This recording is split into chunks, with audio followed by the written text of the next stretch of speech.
Well, hello, minders.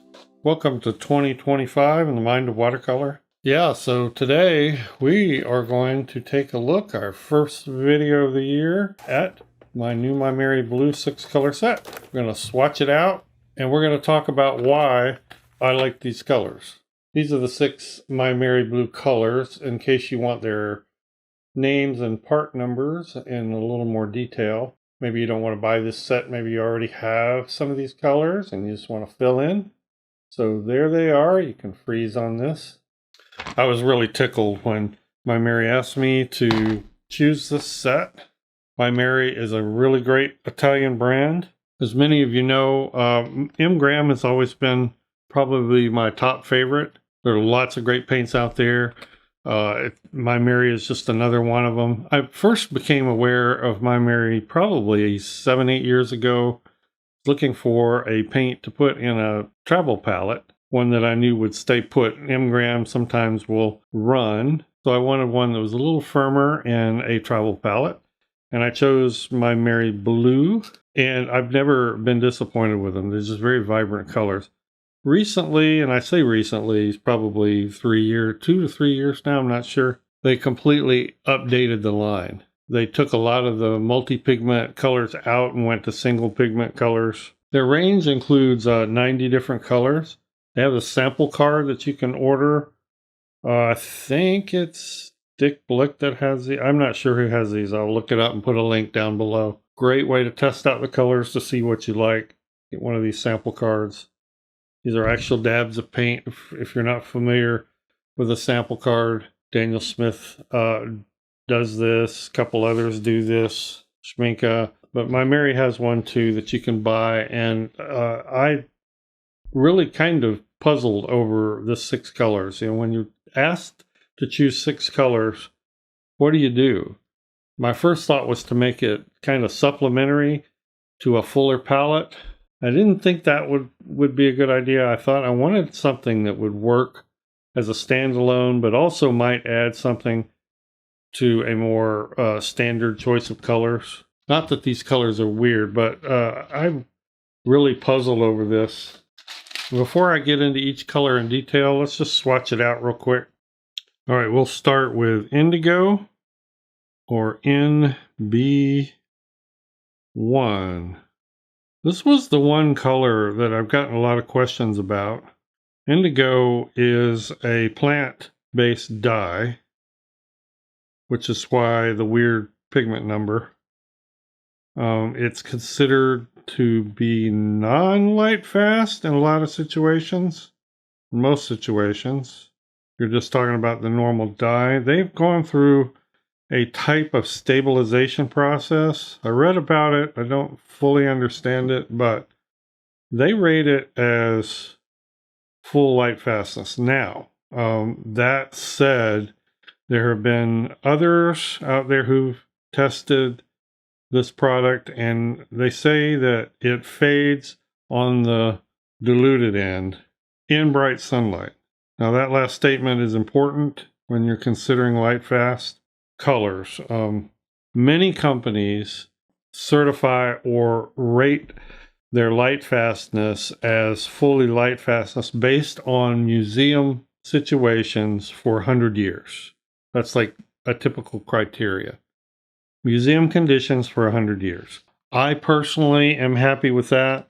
That is not sunlit window conditions, which is never recommended, by the way. Now, these companies are not necessarily trying to lie to you. There's a standard, and you can agree or disagree with the standard, but that is a lot of times the standard that they are using. This is phthalo turquoise, and as I mentioned, we'll get into specifics about each color in a bit. So that's my thoughts on indigo. It's a unique color. I've had people ask me, well, why didn't you choose a different blue? It's like a bluer Payne's gray. I wanted this palette to have some earthy qualities. There are a couple of bright colors in here, but I really wanted it to have some earthier qualities that might add to a regular palette or a more traditional set of colors, if you will. So I chose it because it's a nice cool blue. It's earthy, it's subdued, it's not intense. I wanted colors in this palette to be a little bit on the subdued side, with the exception of a couple in here. Something that would work well for landscape, but have an earthier quality. Yeah, so phthalo turquoise, PB 15-4. This is one of the exceptions in this selection of 6 in terms of intensity. And I have some specific reasons for that, which we'll get into. I hope by the time we're done, you're going to be really surprised with how useful this palette and how versatile this palette of 6 is, especially for landscape. Okay, now we have a hooker green. This is actually from PG 17. So it's a single pigment hooker green. Now, years ago, I used to use hooker green regularly on all my landscape palettes. I quit doing so. A lot of the hooker greens out there I don't like. They're multi-pigment colors. This one I like. Again, this is another choice that I wanted to add to this palette that was kind of earthy and subdued, and I thought would make a great green for a landscape palette. And I am thinking of landscape. Maimeriblu has some other sets that were put together by artists, Jenna Rainey, Jeannie Dixon. They're mainly floral type palettes. So I kept that in mind too, to have something that was a little different than those sets, in case those are sets that you might have gotten or like. Yeah, so Hooker's Green, PG 17. Next color is Quinacridone Lake. Really nice, cool red. Sort of a magenta, violet. This would be one of the other choices in my selection that is intense. Fairly intense. Less earthy and subdued. So we have a balance. We have what I would call 3 that are pretty intense and 3 that aren't. But I love Quinacridone Lake. Hopefully you'll see why as we start playing with these. Quin Lake is PV 19. Next, and probably my favorite color in this selection, is Dragon's Blood. I love this color. I just love it. Which is really no surprise. In my M-gram selection, a red iron oxide has always been one of my favorite, and this is very similar. It's also, I would say, pretty intense, but also very earthy, or can be very earthy. It's a little oranger than a red iron oxide, I think. I think when I was choosing this palette, I think this is where I started because I just knew I had to have this color. So Dragon's Blood, and that is PBR25. And last but not least, Yellow Ochre. And yeah, this is a standard yeller. Yep, we got this here yellow ochre. It's a standard yellow ochre. It's not a transparent version, so that has probably raised a few eyebrows and questions. Since early on in this channel, I said I didn't like yellow ochre and didn't recommend using it. So I'm going to have to justify this. Well, it was kind of hard to get away from because I wanted another earth tone, but because we had 6 colors, I also wanted a yellow in here. And I started experimenting with it. Now, yellow ochre is opaque. Not as opaque as, say, gouache, but in watercolor terms, it's opaque. So you have to keep that in mind. Yellow ochre also has a great tendency to muddy up. But that's all about how you use it, and you just have to be careful. Yellow ochre is PY42. A lot of great artists use yellow ochre. So, you know, when I decided years ago that I wanted to stay away from yellow ochre, wasn't based on any kind of, oh, nobody uses yellow ochre, or, yeah, that's a real problem if you use yellow ochre. It wasn't anything like that. It was just a personal preference.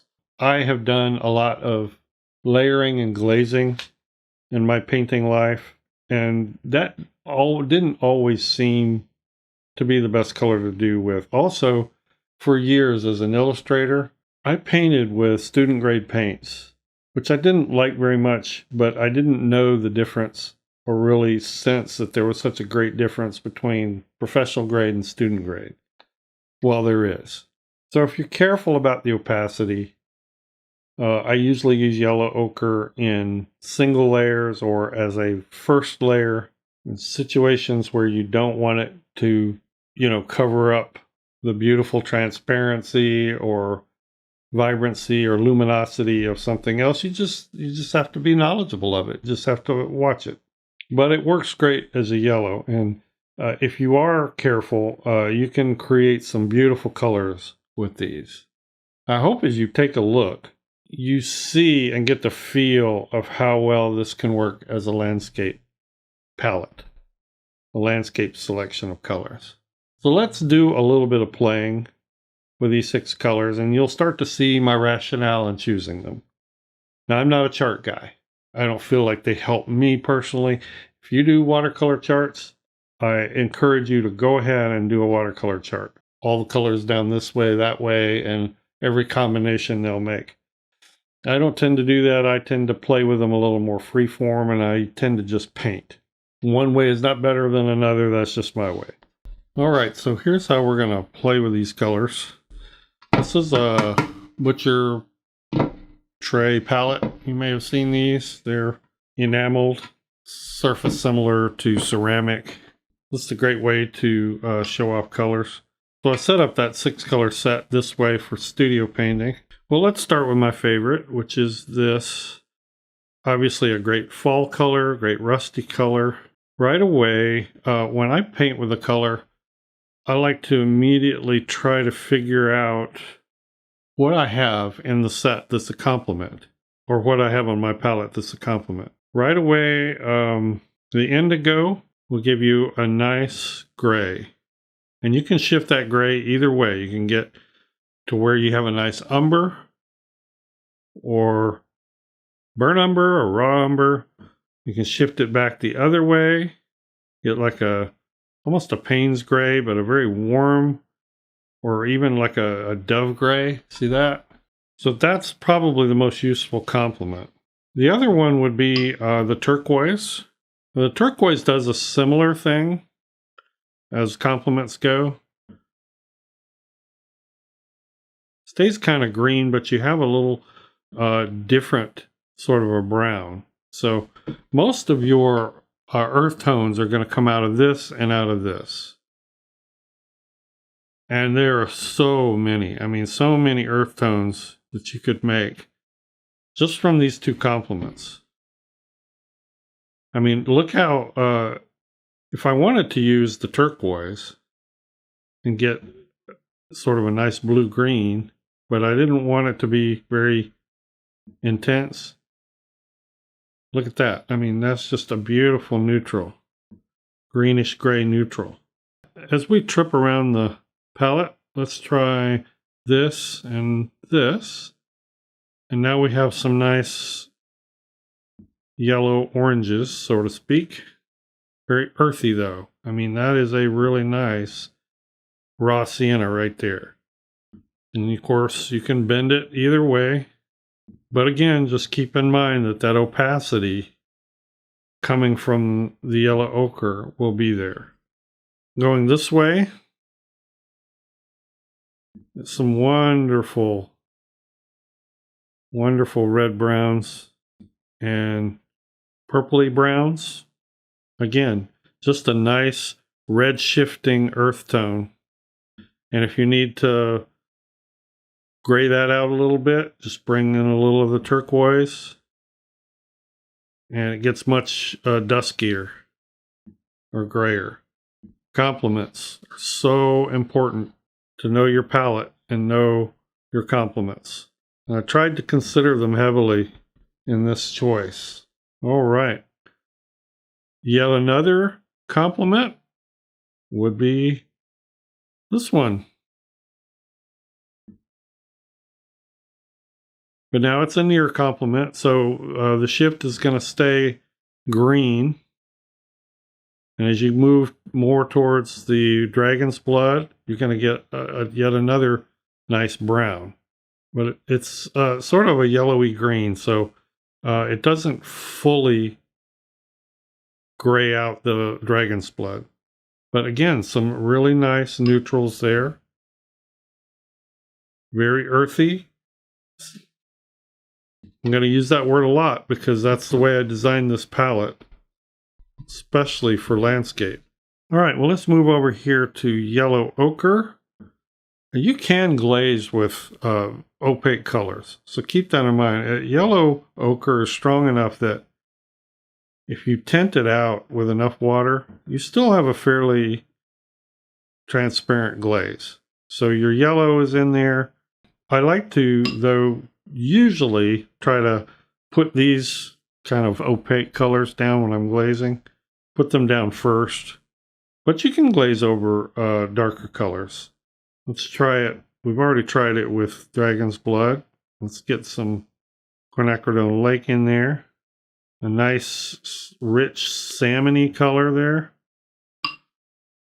And if you do paint portraits, you can make some nice flesh tones out of these three. Some nice light flesh tones out of these. Well, dark flesh tones too. See if I tint that out. That would make a nice light flesh tone. So you don't just have to paint landscape with this. If I wanted to paint dark flesh tones, I'd probably go back to the Dragon's Blood. And a little bit of the indigo.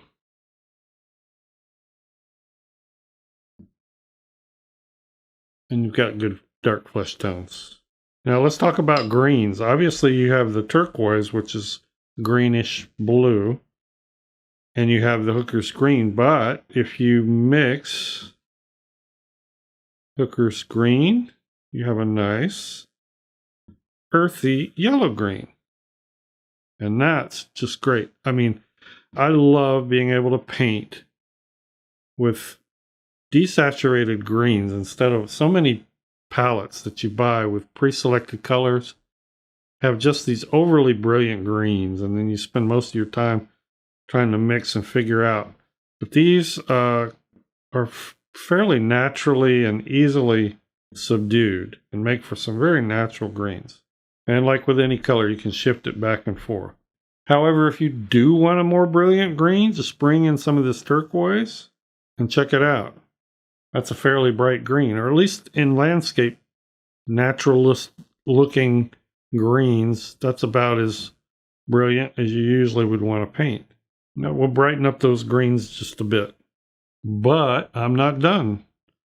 So yellow ochre, pull in some indigo, you have yet a different green.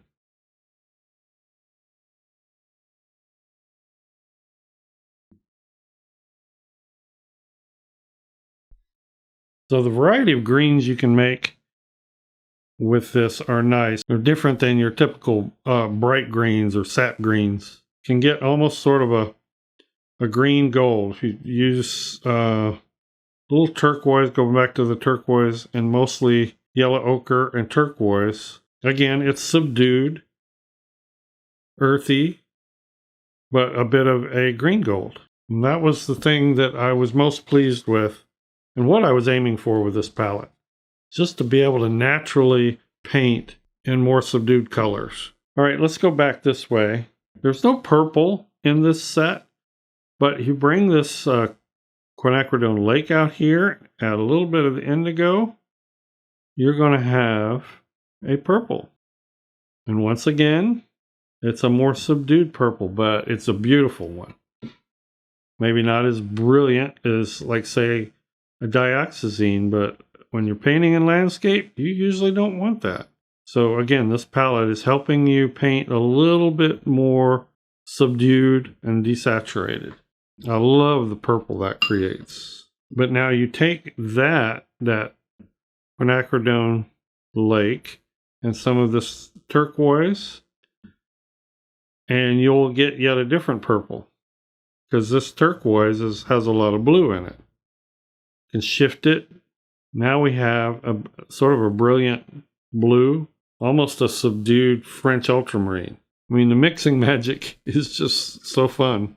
You know, and if you're a watercolor cross-mixing chart aficionado, want to make a chart, you'll probably discover hues and combinations from these colors that I haven't even shown you here. Well, that's a look at my Maimeriblu 6-color set that's available on Amazon. It's going to be available through other art suppliers. I'm not sure yet which ones, but they're working on that. However, you can order it from my Amazon link below. I'm an affiliate, so that helps out the channel a little bit. Very proud of this set. Hope you enjoy it, and let me know what you think. Let me know what you are using or painting with this set. If you buy it, let me know what kind of interesting combinations you come up with. So here are 3 paintings. All of these were done with that 6-color set and no other colors, exclusively with those 6 colors. There's a video for this one. Maybe you've seen it. I'll link to it below. I think I also have a video for this one. If you're a patron, there's also a video for this one. This painting up here was the box art. Ba-boom. And you can see just how these colors can be used and how much variety you can have in this set of colors. At some point, I'm probably even going to try a portrait with these colors just to show you how that can be used. All right, well, thank you everyone for watching. We're off and running in 2025. There'll be more content, more using of these colors, so you'll get more ideas about how to use them. Thank you so much, patrons, for your support. And the support has just been great in 2024. Look forward to giving you more exclusive content in 2025. We'll see everybody in the next video. Bye-bye.